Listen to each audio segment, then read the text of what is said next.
Ciao a tutti, Ciao, io sono Fabio Gagliardi. io sono Martina Lupi, benvenuti sul divano dei Tuparuia. Oggi vedremo la respirazione circolare.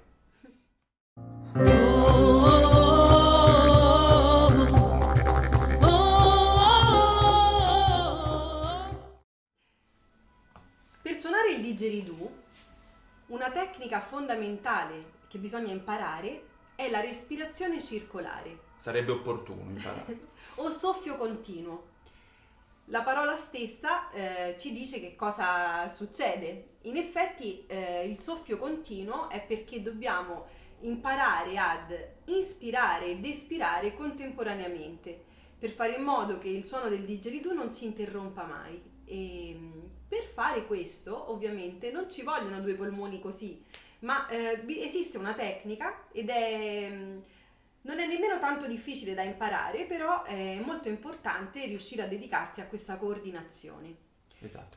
Come dice Martina, giustamente è una coordinazione e fondamentale, non bisogna metterci forza e nemmeno Esatto. sforzo, rilassatezza. Il principio di non forza lo scrisse anche Fabio sul suo metodo di didgeridoo. Quanti anni sono passati? Or sono, tantissimi. Orso no. Tristezza sì. Scusate. Dunque, dovremo utilizzare le guance come fossero un mantice, quindi l'aria che noi prenderemo dal naso servirà per far gonfiare le guance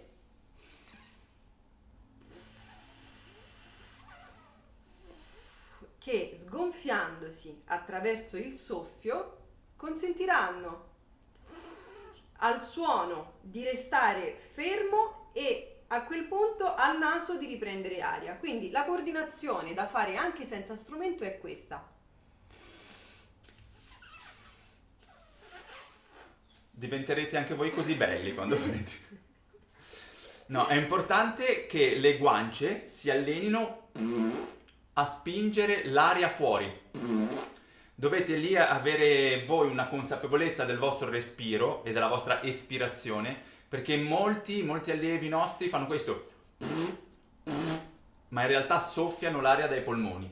No, l'aria in questo movimento solo delle guance, perché c'è la lingua che va a tappare dietro per evitare che appunto esca l'aria dai polmoni. Infatti, un altro trucchetto è mettere la lingua nella posizione della N di Franco. Franco. La lingua cosa fa? Poggia la punta poggia sulla base della bocca e dietro invece chiude il passaggio dell'aria, quindi l'aria che utilizziamo è quella all'interno della nostra bocca.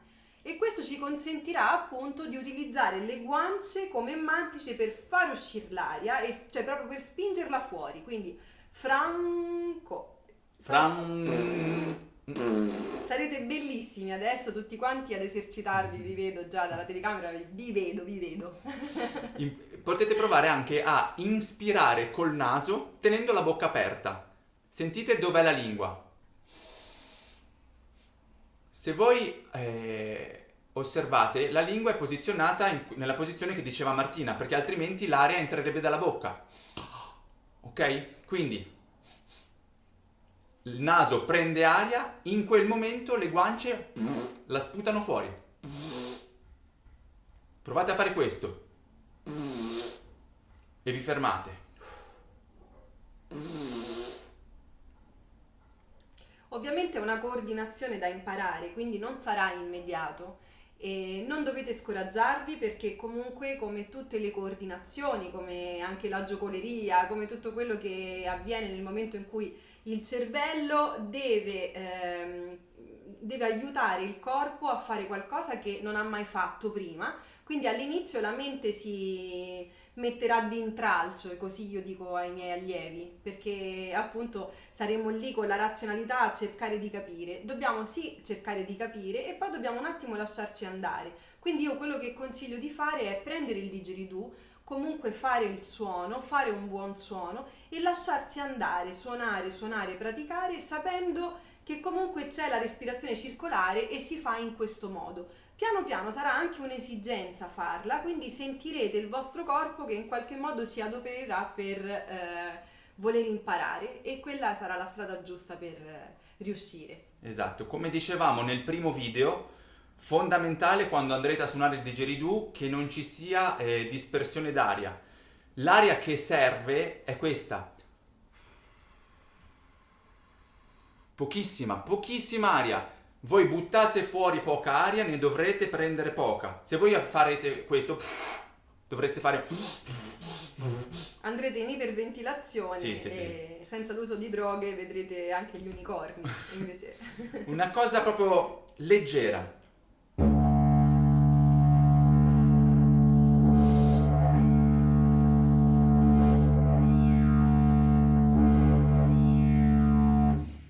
La lingua è indietro, quando respirerete sentirete la vocale O, ok? L'armonico O. E non dovrà esserci appunto dispersione d'aria, quindi non questo, no? E inizialmente, probabilmente, quando riuscirete a fare la respirazione circolare, sentirete uno stacco dopo la respirazione, quindi quando voi riemetterete l'aria dai polmoni. Perché allora la sequenza è questa: io soffio, vado a tappare con la lingua, butto fuori l'aria con le guance, inspiro dal naso, quindi e dopodiché risoffio.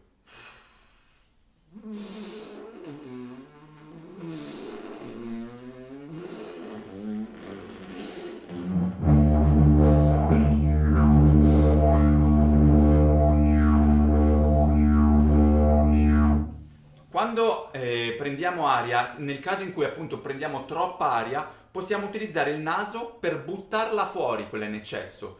Quindi la lingua fa esattamente la stessa cosa dell'inspirazione, anche le guance, solo che anziché inspirare, espiro.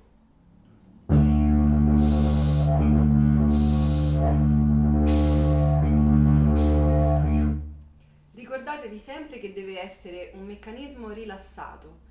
E dovete trovare il beneficio di nell'eseguire la respirazione circolare, anche perché appunto il didgeridoo è uno strumento che si utilizza molto nella musicoterapia, sia per chi riceve il massaggio vibrazionale, il massaggio sonoro, ma anche per i suonatori stessi, perché comunque la vibrazione e la respirazione circolare aiutano davvero molto a rilassarsi. E tutto questo, sia il suono, sia suonare il didgeridoo, che praticare il canto armonico, che cantare, ci aiutano tanto ad avere autoconsapevolezza. Quindi scopriamo anche degli aspetti di noi stessi che fino adesso non avevamo esplorato. Per cui proprio è un viaggio. Vero. Cercate di respirare nella maniera più naturale possibile, e quando suonerete il didgeridoo e proverete la respirazione circolare, non aspettate di essere in apnea, quindi di avere necessità proprio affannosa di respirare, perché altrimenti lì dovrete prendere troppa aria e non ce la potete fare. Dovete pensare che il didgeridoo sia un po' come la vostra voce. Quando voi parlate, non fate tutto un discorso in apnea e alla fine respirate. Respirate ed il respiro è all'interno del discorso. Quando io suono è come se raccontassi qualcosa. Nel mentre respiro, deve essere una cosa del tutto naturale. Cercate quindi di non fare questo col naso quando respirate. Voi quando parlate non fate così, ma semplicemente fate entrare l'aria.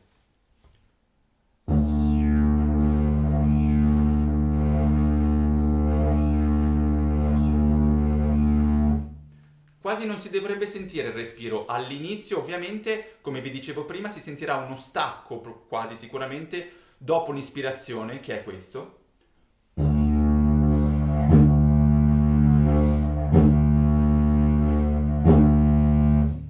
Però questo poi lo limerete con il tempo. L'importante è appunto fare brevi respiri frequenti. Questo vi faciliterà anche quando andrete a suonare più velocemente.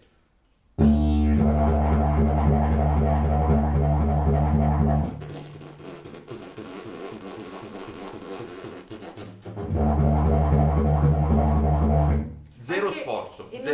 E serve anche a non non far sentire troppo il rumore del respiro, Sì, sì. che altrimenti sarebbe cacofonico. Sì. Se uno lo vuol far sentire, come tutte le tecniche, è perché appunto io lo voglio far sentire. Voglio fare questo. Certo, però per volere bisogna saper padroneggiare la tecnica, quindi Esatto, è esatto. sempre una scelta che viene dopo aver imparato. Ottimo. Buona pratica, se vi è piaciuto il video iscrivetevi al nostro canale, condividete e soprattutto mettete like. Spargete la voce, dite a amici e a chi vuole imparare a suonare il didgeridoo, ci sono 2 tizi che stanno insegnando online gratuitamente, andiamo! E alla prossima, buona pratica, qualunque cosa scrivete qua sotto E e vi risponderemo. a presto, ciao! Ciao!